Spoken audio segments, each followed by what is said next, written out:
들어가줘야 돼요. 아시겠습니까? 근데 계획 철저 이렇게 적어보면 끝이에요. 더 이상 뭐 적을 거야? 계획이 철저하면 다 들어가는데 그 안에. 그러니까 이게 점수가 안 나오는 거예요. 이렇게 적어버리면 더 이상 적을 게 없는 거예요. 그러니까 아이템은 항상 뭐 어떻게 적어야 된다? 구체적으로 적으라는 거예요. 구체적으로 적어주시라라는 거죠. 그걸 좀 보시라. 자, 그 다음에 막힘 발생 시 조치사항 그냥 보시면 되고요. 자, 그래서 3교시였습니다. 3교시 보시게 되면 전반적으로 어려운 문제가 없어요. 사실은. 근데 이제 5번은 선택하기가 어려우실 거고 5번 문제는 포기한다라고 보고 4번 문제 적을 수는 있습니다만은 채우기도 어렵고요. 그 외에도 근데 선택할 거는 많다. 보통 보면 1, 2, 3, 4, 6번이 선생님들의 선택한 문제일 것이고 3교시는 대부분이 아마 점수가 잘 나오지 않을 겁니다. 점수가 많이 떨어질 거예요. 왜냐하면 이 문제 자체가 너무 쉬워요. 쉬우면 문제점이 뭡니까?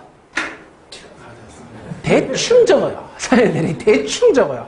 좀 생각을 안 하고 이거 아니까 막 적어요. 막 적는다 이 꼴은 뭡니까? 점수 내려간다. 이렇게 되죠. 그래서 보통 3교시가 이렇게 쉽게 나오는 교시들이 점수는 잘 안 나오죠. 일반적으로. 대충 적는 경향이 많아요. 자, 그 다음에 4교시입니다. 4교시 보시게 되면 공동주택의 층간소음 저감을 위한 시공관리 방안을 골조, 완충제, 기포콘크리트, 방바닥 미장 측면에서 설명하고 중량과 경량 충격음을 비교 설명하시오 되가 있습니다. 사실 이거를 이제 답안의 형태로 만들어 드릴까 하다가 이 답의 근원은 어디냐면 표준 바닥 구조에서 나옵니다. 표준 바닥 구조의 재료들이에요. 이게 그 옆에 있는 그 그림들을 보시게 되면 이제 표준 바닥 구조 1, 2, 3대가 있죠. 거기에 재료를 보시게 되면 뭐가 있습니까? 콘크리트 슬래브, 완충제, 경량 기포 콘크리트, 마감 몰타르대가 있습니다. 그죠? 그게 이제 마감 몰타르라는 게 방바닥 미장이겠죠. 그죠?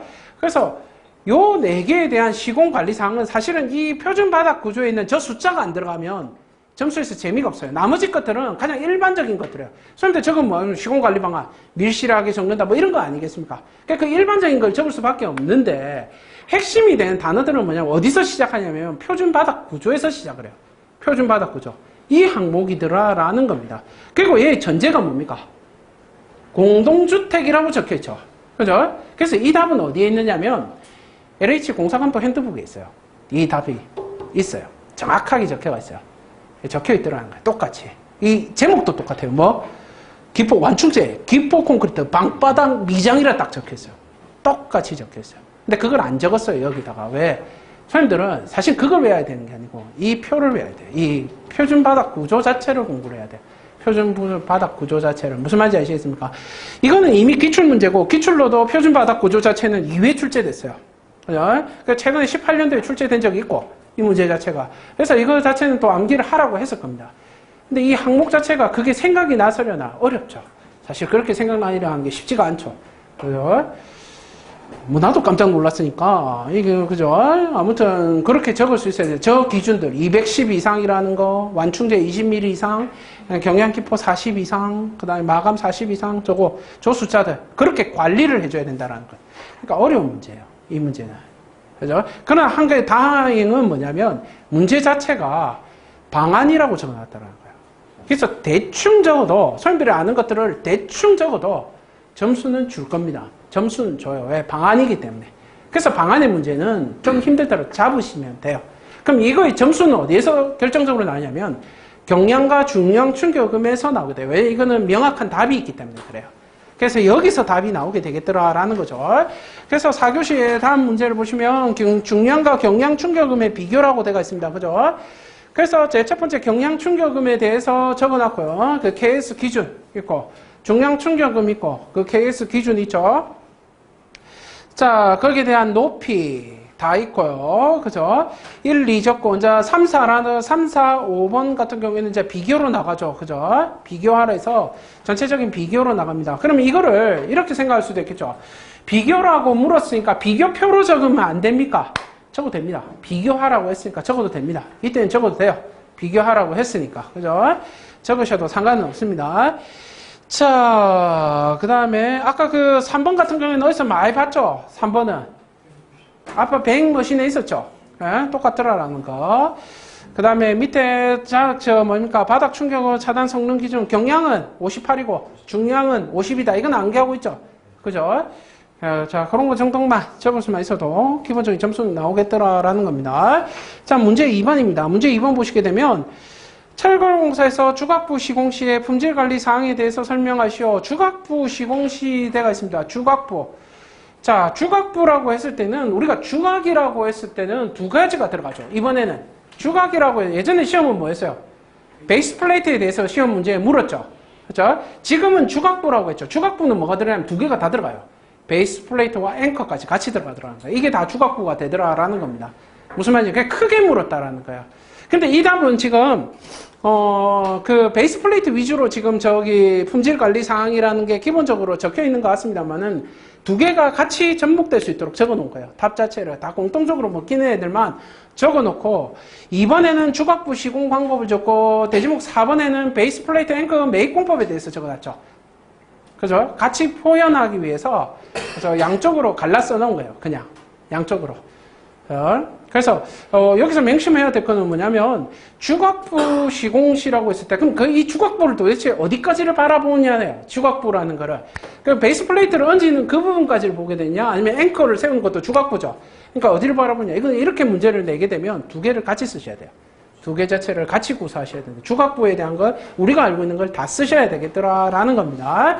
그게 이제 그게 함정이죠. 이게 함정이에요. 이게 딴 게 함정이 아니고 얘는 넓게 물어보더라라는 겁니다. 그게 함정이에요. 그게 그것만 잘 피하면 괜찮죠. 자, 그래서 이 문제도 사실은 그렇게 어려운 문제는 아닙니다. 아마 이거 수험생들이 어떤 분들은 앵커 위주로 쓰셨을 거고 어떤 분들은 분명히 그거로 쓰셨을 거예요. 몰탈로 쓰셨을 거예요. 다만 좀 감점될 뿐이고 6점에서 작두 탔다 생각하시면 돼요. 어떻게 좀 이쁘게 썼으면 이게 6점으로 싹 이쪽에 넘어가고 좀 거지같이 썼다 싶으면 이쪽으로 싹 넘어가는 작두 탄 상태입니다. 그러니까 두 개 다 써줬으면 확실하게 넘어가고요. 그래서 전에도 이야기했지만 시험장 가면 제일 주의해야 되는 게 3초만 생각을 해야 돼요. 문제에 대해서 3초를 생각을 해야 돼요. 주각부 요 생각을 해야 돼요. 주각부 내 머릿속에서 팡 떠오르는 거 그래 맞으면 탁 적지 마. 주각부 한번 생각을 해보고 달려야 되는데 그러기가 쉽지가 않습니다. 다 알죠? 저도 이렇게 말하지만 시험장 가서 저도 시험 쓸 때가 됩니까? 립다 달립니다. 립다 달립니다. 끝을 향해서 달려나갑니다. 그죠? 다 그렇습니다. 그죠? 앞에 서서 이야기하기 때문에 그렇게 이야기할 뿐입니다. 다 알고 있습니다. 자, 문제 3번입니다. 초고층 건축물의 양중 계획에 대해서 설명하시오. 대가 있습니다. 초고층, 이거는 기본 문제죠. 양중 계획에 대해서. 양중 계획하게 되면 기본적으로 우리가 뭘 생각하라 했습니까? 타워 크레인입니다. 타워 크레인에 대해서 생각을 해라. 그 항목들이 전부 다 뭐가 되더라? 양중 계획이라는 게 대가 되더라라는 겁니다. 양중 계획이라고 하는 거는 장비 자체를 생각하는 것도 있겠지만, 그죠? 양중 계획이라는 거는 수직적인 측면에서는 양중의 높이라는 거, 그 다음에 양중의 속도라는 거 생각해야 되고, 그 이 두 개를 합한 거, 양중의 사이클이라는 걸 고려해 줘야 되고요. 그 다음에 올리기 위한 뭐가 필요합니까? 양중에 대한 양이라는 거, 그 다음에 단일 부재로서의 전체 크기라는 거, 그 다음에 타워 크레인 자체의 가동 범위를 생각해 줘야 되고요. 가동 범위라는 걸 생각해 줘야 되고, 그 다음에 이게 수직 양중이죠. 수직과 수평의 양중의 수직 수평의 연계에 대해서도 계획을 수립해야 되고, 초고층으로 올라갈 때는 뭐에 대해서도 생각해야 돼요. 해체에 대한 것들도 생각을 해줘야 되고, 초고층으로 올라갈 때는 뭐에 대해서도 생각을 해줘야 돼요. 클라이밍 방식에 대해서도 고려해줘야 되겠더라라는 겁니다. 기본적으로 2대 이상 사용해야 될 때는 중첩이 일어나지 않도록 해줘야 되고, 그 다음에 가급적이면 전체 평면적으로 봤을 때 뭐가 되어줘야 됩니까? 전 부위를 커버할 수 있으면서도 뭐가 돼야 돼요? 픽업 에어리어는 최대한 넓혀놔야 됩니다. 픽업 에어리어는, 그죠? 이런 것들이 전부 다 뭐더라? 기계에 대한 양중 계획이 되더라. 그러면 공통가설로 생각해보면 뭐가 있을까요? 공통가설로 생각해보면 타워 크레인이 설치하는데 부위에 대한 뭐가 있어야 돼요? 얘는 뭘 쓴다 했어요? 대전류를 사용한다 했죠. 그러니까 전력 인입 계획이 수립돼야 돼요. 전력 인입 계획이 수립돼야 되고, 그죠? 누전 방지 장치 설치할 수 있어야 되고요. 안전보호 난간 같은 거 설치해 줘야 되고요. 그죠? 방호 설비, 그 다음에 배수로 확보해 줘야 되고요. 물 고이면 안 되니까 구배에 대해서 유의해 줘야 되고, 뭐 그런 것들 다 들어가는 거죠. 그죠? 자, 그런 것들이 전부 다 여기 들어가 있더라. 그래서 이런 거 외울 때는 뭐가 되냐면 글로 외우지 마세요. 글로 외우지 마세요. 그러면 못 외워요. 아시겠습니까? 아까 이야기했죠. 우리가 알고 있는 건 이것만 알면 돼요. 양중이다. 타워 크레인이네. 그럼 타워 크레인 그리면 돼요. 시작하면 돼요. 그냥 타워 크레인. 아이고야, 높이 고려해야지, 속도도 고려해야지, 사이클도 있겠네, 반경도 있겠네. 주변에 침범하면 붐 때 움직이는 것도 생각해야 되겠네. 러핑으로 갈 건지 T로 갈 건지 생각해야 되겠네. 전체 부위 커버해야 되겠네. 안 가는데 수평 뭡니까? 수평 양중기 어떻게 설치할 건가 생각해 줘야 되겠네. 얘 어떻게 설치할 건지 생각해야 돼. 얘 어떻게 해체할 건지 생각해야 되고. 이 장비 어떻게 들어올 건지 생각해야 되고. 픽업 에어리 어떻게 잡을 건지 하고 스톡 에어도 어디에 설치할 건지 다 들어가는 거예요. 그 생각나는 대로 적으면 되는 거예요. 요 그림 그려놓고. 그러면 이건 몇 줄 잡고 그리면 되느냐? 보통 5줄 잡고 그리기 시작하면 다 그려져요. 그리면서 아이템 만들어내는 거예요. 그리면서. 해야 되는데, 역시 해야 되는데, 여기까지 해야 되는데. 자, 그래서 양중기계 경제성 검토가 있고요. 양중계획에 대한 것들이더라라는 거 그냥 보시면 되겠습니다. 자, 문제 4번입니다. 문제 4번. 성면 해체 제거 작업 절차 및 감리인 지정 기준에 대해서 설치하시오. 이 문제가 제일 어렵습니다. 그리고 점수 받기 거의 제로에 가깝습니다. 이거 왜? 바로 저 맨 뒤에 있는 단어, 감리인 기준이라는 단어 때문에 그래요. 항상 이야기하지만 기준이란 단어가 있으면 숫자를 수반해요. 항상 기준은 숫자를 수반해요. 근데 그 숫자를 모르죠. 문제가 그거죠. 모르죠, 그냥. 그럼 뭐 어떻게 돼요? 쓰면 안 되죠.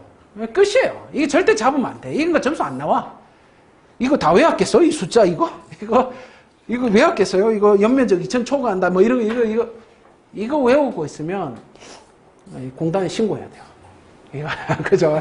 이거는 분명히 이거는 뭐 알 수가 없는데 이거 어떻게 알아? 이건 지금 있는 내용이 뭐냐면 그냥 법에 있는 내용 그대로 컨트롤 C 컨트롤 V인 거예요. 그렇기 때문에 이 작업 절차도 컨트롤 C 컨트롤 V에 있어요. 그렇기 때문에 이거 불가능하다라고 봅니다. 그냥 읽어만 보세요. 이거 선택한 사람 저 개인적으로 없다라고 보고 있습니다. 만약 했다면 하셨습니까? 네? 다 썼습니까? 밑에 것까지? 숫자 안 틀렸습니까? 숫자 틀렸다면 일단 좋은 점수는 기대 안 합니다. 개인적으로 이 숫자가 있는 애들은 진짜 조심하셔야 돼요. 숫자는 뭔가 이 사람이 이미 노린 수가 있어요. 딱. 근데 그걸 못 맞추는 게 더 어렵죠. 사실은 불가능에 가깝죠. 이거 만든 사람이라고 이거 외우고 있을까요? 난 그렇게 생각합니다. 못 외웁니다. 이 사람도. 근데 이제 그것만 알면 됩니다. 그거 한 개만 있어요. 답을 쓸 때 만약에 내가 어쩔 수 없이 이런 문제를 잡아야 되면 모든 기준 문제는 맞출 수 있으면 한 2개 정도만 내가 외우고 있다면 그럼 뭐라고 적으면 됩니까? 저게 왜2 이렇게 적어야 됩니다. 왜2 그러면 됩니다. 아무튼 이건 그냥 한번 읽어보십시오. 뭐 더 이상 설명드릴 것도 없고요. 이거는 법에 있는 내용이기 때문에 그냥 그대로 쫓아가는 겁니다. 자, 문제 5번입니다. 콘크리트의 수직 수평 분리 타설의 방법과 시공시 유의사항에 대해서 쓰시오. 콘크리트 수직 수평이라는 거는 우리가 기본적으로 소임들이 알고 있는 거는 뭡니까? 두 가지죠. PC가 있고 그 다음에 고강도 콘크리트 타설할 때, 그죠? 고강도하고 저강도 콘크리트를 타설할 때 강도차가 1.4 여기 적힌 것처럼 1.4 이상의 차이가 날 때 우리가 뭘 하게 됐다? 수평 수직 분리 타설을 하게 되죠. 자, 근데 우리가 답을 쓰는 관점은 어디로 가야 되냐면 일반적으로 이런 문제가 서술로 떨어졌을 때는 소임들의 관점이 고강도 콘크리트 들어가줘야 돼요. 그게 왜? 우리는 뭘 위주로 하기 때문에 초고층을 하더라라는 거야. 초고층을 하면서 PC로 다 올리기는 힘들더라는 거야. 100층 올리는데 PC로 올라가기는 힘들더라라는 거야. 그죠? 그래서 고강도 콘크리트 쪽으로 봐줘야 되겠더라라는 겁니다. 자, 그래서 제일 중요한 거는 수직 수평 분리 타설을 하게 되면 제일 중요한 게 뭐겠습니까? 이거 하는 목적은 뭡니까? 왜 합니까? 경제성입니다. 돈입니다. 그냥 한마디로 말해서 돈입니다. 고강도가 너무 비싸니까 저강도도 같이 쓰자라는 거죠. 그죠? 돈이에요. 그죠? 그렇기 때문에 하는데 이걸 시공할 때 제일 유의해야 될 건 뭐겠습니까? 고강도와 저강도를 같이 썼을 때 가장 유의해야 될 거. 강도? 강도? 뭔 말인지 안 들려요. 네? 뭐겠습니까? 항상 이음부예요. 이음부. 제일 문제는 이음부예요. 이응부에 문제가 생길 수가 있더라라는 겁니다. 그래서 이응부에 대한 접합이 가장 중요하더라라는 겁니다. 자, 그래서 이제 우리가 다 아는 거 있죠? 600 띄운다, 뭐, 요런 거 알고 계셔야 되고, 2차 타설 구간에 다웰바 설치해주고, 뭐, 요런 것들 좀 알아두시면 되겠고, 그림 그리저가 있죠? 그거 보시면 되겠더라라는 겁니다. 그 다음에 시공시 유의사항이라는 거는 콜드 조인트 안 생기게 면 처리 잘해야 되고요, 항상. 그죠? 그 다음에 다짐 잘해야 되고, 다짐 능력 고려해서 400에서 500, 뭐, 슈트의 이동 간격은 3m 이하더라. 자, 지금 보시게 되면, 2번부터 시작해가지고요. 2번뿐만 아니죠. 거기서 1번부터 해서 7번까지 전부 다가 일반적인 내용입니다. 이게 뭐, 고강도, 지금 여기에 대한 게 아니라 그냥 타설시의 유의사항입니다. 한마디로 말해서. 그냥 타설시의 유의사항이에요. 여기에 대해서. 유의사항이더라라는 거 알고 계셔야 되겠고. 그러면, 이제 여기가 전부 다, 그죠? 그냥 이응부가 중요하기 때문에 콜드 조인트 방지한다는 1번을 올렸을 뿐이에요. 그냥 이 고강도, 수직 수평 분리 타설만 생각했을 때, 시공시 유의사항 한 개만 찍으라 하면 뭐가 있겠습니까? 한 개만 찍어라. 딴 거 대단한 거 찍지 말고, 그냥 이런 거 적으면 돼요. 쭉 적으면 돼. 근데 한 개만 찍어라. 뭐겠습니까? 시공시 유의사항에. 뭐겠습니까? 뭘까요? 이 모든 수직 수평 분리 타설의 시공시 유의사항의 1번은 뭐냐면 가급적 설계 시에 1.4 이하로 한다가 시공시 유의사항에 그게 들어가요. 희한하게. 그게 다 시공시 유의사항의 이름을 가지고 하나로 치도록 한다. 아예 수직 수평을 하지 않도록 계획을 한다가 제 1번으로 들어가요. 항상 어디든. 그죠? 근데 여기 없죠. 왜냐면 저는 그걸 생각했을 때 사실 그게 들어가 있더라고요. 시공시 유의사항에. 근데 나는 그걸 시공으로 안 봤어요. 내는. 그렇기 때문에 난 빼버렸어요. 여기 없어요. 그래서. 이건 어차피 내가 만드는 거니까. 빼버렸어요. 저는. 그죠? 근데 그게 들어가 있더라라는 겁니다. 그것만 알고 계시면 되겠습니다. 자, 마지막 6번입니다. 지하 구조물, 그러니까 이거는 아무튼 쓸 수 있는 문제예요. 이건 그렇게 어려운 문제는 아닙니다. 작성하는데. 이거 어렵습니까? 이거 어렵다면 선생님은 역시 공부 안 한 거예요. 그죠? 자, 기본적으로 문제 6번입니다. 지하 구조물 공사 시 발생하는 싱크홀의 원인과 유형을 정리하고 지하수 변화에 따른 싱크홀의 방지 대책에 대해서 쓰시오라고 했습니다. 이거 내가 예전에 선생님들하고 수업할 때 한번 그려줬던 것 같은데 안 그려줬나요? 탄광 밑으로 꺼지고 뭐 그런 거 그려줬던 것 같은데 기억 안 나십니까? 절대 안 난다라고 하시겠죠. 항상. 그죠? 무조건 절대 안 난다 하시겠죠. 이게 석회 해석이 있으면 싱크홀이라고 하는 거는 원래 석회암 지질에서, 그죠? 석회암 지질이 있더라라는 거예요. 그죠? 여기가 보통 보면 일어나는 데가 싱크홀이 일어나는 흙은 위에가 점토사입니다. 점토에서 왜냐면 사질토면 그냥 내려앉아요. 바로 이렇게 전체가 왜 붕괴되면서 이게 전부 다 이렇게 모이죠. 한쪽으로 싹 쏠려 내려갑니다. 근데 여기가 점토면 한 번에 훅 무너지더라는 거예요. 그러니까 여기가 석회죠. 석회를 쓰더라라는 거예요. 그 여기 쪽에 지하수가 흐르겠죠. 지하수라는 애가 흐르는데 얘가 얘를 침식을 시키기 시작하죠. 그럼 또 문제는 뭐냐면 물이 그 자리에 가만히 고여있으면 또 얘가 안정을 띄어요. 근데 얘가 흐르기 시작하면 그 용출기에 뭐가 일어납니까? 우리가 말하는 뭐가 일어나기 시작해요? 녹아버리는 거. 지하수에 녹아서 빠져나가는 현상.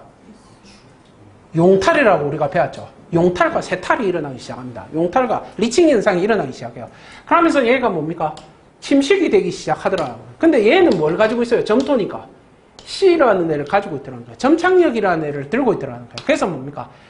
안 내려앉아요. 버티더라는 거예요. 딱 버티더라는 거예요. 버티는데 얘가 한계가 있죠. 계속 녹아요. 그럼 여기가 이제 무너지기 시작하죠. 이쪽으로. 무너지기 시작하다가 결국 못 건드리고 한 번에 팍 꺼져버리는 현상을 우리는 싱크홀이라고 부릅니다. 여기 싱크홀의 가장 기본적인 거고, 그 다음에 그 외에도 뭐가 있습니까? 하부에 탄광을 뚫었어요. 여기가. 그죠? 그러면 탄광이 나중에 폐광이 되고 나면 여기 있는 거 철거하게 되겠죠. 그럼 이 쉘이 내려앉아버려요. 이 탄광 라인을 따라서 내려앉아버려요. 쭉 가면서. 이거 여기 했는데. 했죠? 한 명 끄덕끄덕 했어요. 그러면 한 거예요. 일단 한 명 끄덕끄덕 했어. 이거 내가 이 그림을 그려줬는데 라는 생각이 드는데 그걸 가지고 사실 답을 쓰기는 힘들죠. 싱크홀이라는 것 자체를. 자, 그런데 이제 여기서 내가 왜 여기가 패져 있나요? 싱크홀이라는 게. 어디 갔지? 4교시 6번이잖아요. 그죠? 여기네. 아, 여기. 자, 싱크홀이라는 게 보시면 이제 원인이 이렇게 있고요. 그죠? 원인. 그 다음에 유형 보시게 되면 용해형, 싱크형이 있고, 그죠? 치마형이 있고, 붕괴형이 있더라. 이 세 가지가 있댔죠. 그죠? 그 치마형은 안반층의 빈 공간으로 모래가 많이 포함된 토양이 오랜 시간 서서히 침하되면서 형성되고, 빈 공간은 그냥 비어 있는 경우도 있고요. 이게 뭐 갱도 같은 거 뚫어가지고 그냥 이게 그 공간으로 무너지는 경우도 있습니다. 그 다음에 붕괴형, 점토층이 두꺼운 곳에서 발생하는데 점토의 점착력으로 인해 일정 기간 버티다가 갑자기 붕괴되어 큰 피해를 유발하더라라는 겁니다. 기본적으로 어디입니까? 강남 쪽에 생기고 있는 거, 석촌호수 주변에 생기는 것들은 전부 다 뭡니까? 용해형이라고 볼 수 있습니다. 그게 이제 물이 빠져나가면서 같이 쓸려나가는, 그 지하철 고선 뚫으면서, 그죠? 물을 썼죠? 그러면서. 그럼 뭐 터널이니까, 그건 이야기할 필요가 없고. 자, 지하수 변화에 따른 싱크홀의 방지 대책이네요. 그러니까 싱크홀을 지금 뭘로 본 겁니까? 지하수를 제1의 원칙으로 봤다라는 거예요. 지하수 자체. 자, 그럼 지하수가 흐르는데, 자, 보세요. 이것도 그냥, 뭐 어차피 모르는 거, 그죠? 지하수가 이렇게, 이게 석회암이 이렇게 있어요. 석회암이 있는데, 여기 물이 이렇게 흐르더라는 거예요. 물이 흘러가면서 여기에 용해가 되더라는 거예요. 그럼 얘를, 싱크홀을 안 생기게 하려면 어떻게 해야 돼요? 요 그림을 갖고 생각해야 돼요. 그냥 혼자서 머릿속으로 생각을 해보라고요. 있는데 어떻게 해야 돼요? 일단 첫 번째, 물을 막으면 돼요. 물을 막으면 되죠. 물을 막으면 돼. 그죠? 그 다음에 점토층 다 없애버리면 돼. 지방 개량해버리면 돼. 석회암층 밑으로 뚫고 내려가 버리면 된다는 거예요. 지하층 할 때. 무슨 말인지 아시겠습니까? 그 다음에 물이 있으면 못 막겠다. 그러면 물의 흐름을 바꿔버리면 돼요. 차단시켜버리면 돼요. 물의 흐름을 다른 쪽으로 돌려버리면 돼요. 무슨 말인지 아시겠습니까? 그 다음에 얘의 속도를 줄이면 돼요. 얘의 속도를 줄이는 방법도 있고, 그 다음에 또 뭐 합니까? 요 물이 많으면 말수록 용해가 빠르겠죠. 그러니까 지하수위를 낮춰버리는 것도 하나의 방법이 되더라고요. 지하수위를 낮춰버리는 것도. 전체의 석회질을 바꿀 수는 없죠. 그렇기 때문에 그런 것들을 생각하고 보면 되더라. 그럼 물이 나오는 것들이 뭐냐? 첫 번째 보시면 상하수도 배관 파손하고 습지 위에 구조물 공사를 지향하고 지하수 사용 자제를 위한 담수화 장치를 하고, 지하수 사용을 자제한다는 거는 이게 만약에 피압수층이 존재해버리게 되면 아까 뭐가 됩니까? 물이 빠져나가면 공동이라는 게 생겨버리죠. 그러면서 아까 공동 붕괴형이 일어나죠. 붕괴형을 이야기하는 거예요. 자, 그 다음에 사전공사 부지의 토지 상세를 조사해야 되고, 빗물 재이용 시설을 도입하고, 집안 상태에 대한 데이터베이스를 구축하게 되고, 지하수위 관리 정책을 도입해야 된다. 굉장히 총론적이죠. 뒤로 가면 갈수록. 그죠? 자, 그런 것들이 있더라라는 겁니다. 이게 또 세 개를 물었기 때문에 더 이상 엑스트라는 잡으실 필요는 없고요. 그냥 요 세 개만 잡으면 되겠더라. 자, 그래서 4교시 문제를 보시게 되면 4교시 문제에서는 보통 1번, 2번 적을 수 있을 것이고, 1번은 조금 힘들다 보고, 보통 많이 잡은 것들이 2, 3, 4, 5를 잡지 않았을까라는 생각이 들어요. 근데 4번은 아차했을 거예요. 왜냐면 처음에 성면만 보고 적기 시작했다가 나중에 감리인 지정 기준 보고 학했을 거예요. 대부분 이걸 선택했을 때는. 근데 그것만 제대로 적었을 면 이건 진짜 이 법대로만 적을 수 있다면 진짜 고득점이 가능하고요. 이런 것들은 이미 픽스된 답이 있기 때문에 고득점이 가능한 것들이고, 나머지 것들은 적어도 어느 정도 기본적인 점수대는 다 나올 것이더라라는 겁니다. 그래서 되고, 전반적인 평을 해본다면 이번 시험 같은 경우에는 문제 자체가 1교시는 확실히 난해했습니다. 어려웠어요. 아까도 말했지만. 그죠? 이게 지금 보시면 합격자를 그럼 적게 뽑아주려고 그러는 게 아니야. 그런 건 아닙니다. 문제를 내다 보니까 그렇게 된 거예요. 그리고 계약제도가 안 나온 지 사실은 오래됐지 않습니까? 너무나 오래됐어요. 한번 나올 때도 됐었고요. 총론 쪽에 이번 시험에 전반적으로 1교시부터 4교시까지 총론에 대한 문제가 좀 많이 나왔었죠. 그러니까 소님들 어렵게 느끼는 거예요. 총론에 대해서. 그죠? 이 시기 지나고 나면 소님들 좋아하는 강론의 시기가 다시 돌아옵니다. 그러나 소님들이 쉬우면 다른 사람도 쉽다는 거 잊지 마시고요. 그죠? 그래서 공부는 넓게 하셔야 돼요. 이렇게 넓게 전체적으로 바라볼 수 있게 포괄적으로 바라보셔야 되겠더라라는 겁니다. 시험은 선생님 끝난 거 아시죠? 이제 시험은 끝났습니다. 지난 시험 연연하지 마시고요. 어차피 선생님들 지금 떨어진 상태입니다. 합격자 발표 날 때까지는 떨어지신 분들이에요. 선생님들은 그 생각으로 공부를 하셔야 돼요. 그죠? 내가 됐다라고 생각하면 공부가 안 돼요. 그러니까 그냥 떨어졌구나 공부해야지 하고 공부하시면 돼요. 그죠? 난 그 소장님이 제일 인상이 깊습니다. 예전에 합격하셨던 소장님이 그 심우준 소장님이라고 저기 적혀 있는 소장님 계신데 그 소장님이 뭐 한 3개월 하셨나? 그래 합격해가 나가셨는데 그 소장님이 시험 끝나자마자 용지사로 왔어요. 안 쉬고. 왜 삽니까? 그렇게 하니까 적어야죠. 이렇게 하더라고요. 적어야죠. 또 적어야죠. 그러더라고요. 그게 엄청 인상 깊었어요. 조상님은 금방 되겠구나 싶었어요. 근데 그때 됐어요. 그냥 바로 됐어요. 그 시험에. 그거예요. 마인드가 중요해요. 마인드가. 소장님들이 최선을 다했으면 하늘이 알아요. 도와줄 겁니다. 소장님 도와줘요. 그냥 하늘 도와주고 싶으면 오답도 눈에 안 보이게 해줄 것이고 도와줄 겁니다. 소장님들이 할 수 있는 건 뭡니까? 죽었다 생각하고 공부를 하세요. 죽었다. 하늘이 어떻게 될 때까지 공부해야 됩니까? 노래질 때까지 공부해야 돼요. 하늘이 노래지면 하늘에 이제 닿은 거죠. 그죠? 노래질 때까지 공부하면 됩니다. 세상에 안 될 게 뭐가 있습니까? 그죠? 소장님 노래지던가요? 네. 혹시 또 그러시면 안 돼요. 놀고 그러시면 안 되고. 그리고 한 개 이제 말씀드릴 거는 이제 조금만 있으면 찬바람도 불기 시작할 건데 휴가 뭐 이런 거 생각하시고 계실 텐데 합격할 때까지는 휴가를 권하지 않습니다. 저는 개인적으로 권하지 않습니다. 공부 열심히 하시고요. 얼마 안 남았습니다. 이 시기가 얼마 안 남았어요, 소장님. 많이 뽑아주는 게 계속 많이 뽑아준다 아니에요. 언젠가는 끝나요. 이 시기에도 금방 끝납니다. 벌써 이렇게 많이 뽑아준 게 3년 지나갔습니다. 벌써 아시겠습니까? 3년입니다. 진짜 얼마 안 남았습니다. 문재인 대통령 얼마 안 남았습니다. 그때까지입니다. 정권 바뀌면 어떻게 될지 모릅니다. 시험을 많이 뽑아주지. 그건 그 다음 정권에 맡겨야 되는 겁니다. 그러니까 소장님들은 지금 최선을 다하고 내년 첫 시험에는 지금 6개월 남았죠. 끝을 내셔야 돼요. 이 안에 끝을 내셔야 돼요. 무조건. 아시겠습니까? 충분한 시간이 남았어요. 엎어져 자지 마시고. 지금 오늘 요거 했죠? 맨날 하는 말 한마디 더 드리겠습니다. 집에 가서 한 번 더 보면 머리에 들어갈 것이요. 아시겠습니까? 집에 가서 엎어져 자면 그냥 배품으로 주세요. 자녀분들 배품하는데 이거 쓰레기통에 던지세요. 자, 그거 명심하시고. 아무튼 오늘 수업 여기까지 하도록 하겠습니다. 자, 수고했습니다.